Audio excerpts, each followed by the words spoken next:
अस्सलामुअलैकुम दोस्तों, अवां ॿारनि लाइ हिकु नई ख़ुशख़बरी आहे। ख़ुशख़बरी आहे त सिंध टीवी ते पंजाबी ड्रामो अची वियो आहे, जंहिंजा टीज़र पहिरियों ॿियो ऐं टियों टीज़र ॾेखारियो वियो आहे।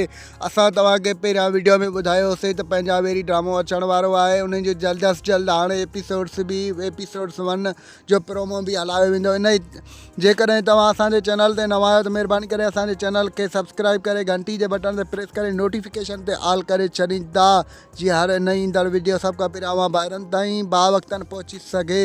दोस्तों हाणे हलूं था पंहिंजे मेन ॻाल्हि ॿोल तरफ़। जीअं त तव्हां ॾिसंदो त पंजाबी ड्रामे जा टीज़र यानी टीज़र 1, टीज़र 2, टीज़र 3 हली चुका आहिनि ऐं उन जो जल्द अज़ जल्द हाणे प्रोमो ॾेखारियो वेंदो।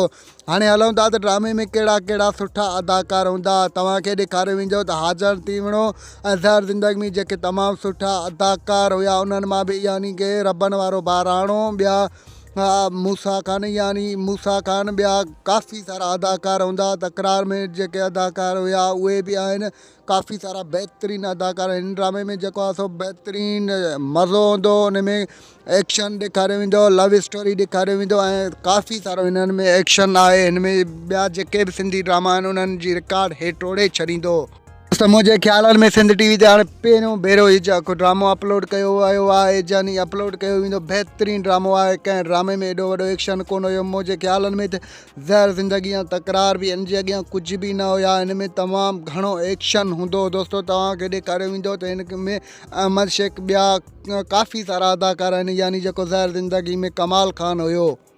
ॾिसंदो त हिन में बहावल बिल्डोज़र बि आहे जेको तकरार में हो। हिन में बि काफ़ी उन जो सीन ॾेखारियो वेंदो।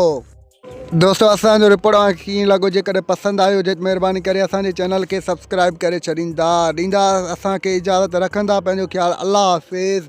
Thanks for the watching. Javed Ali जलालानी।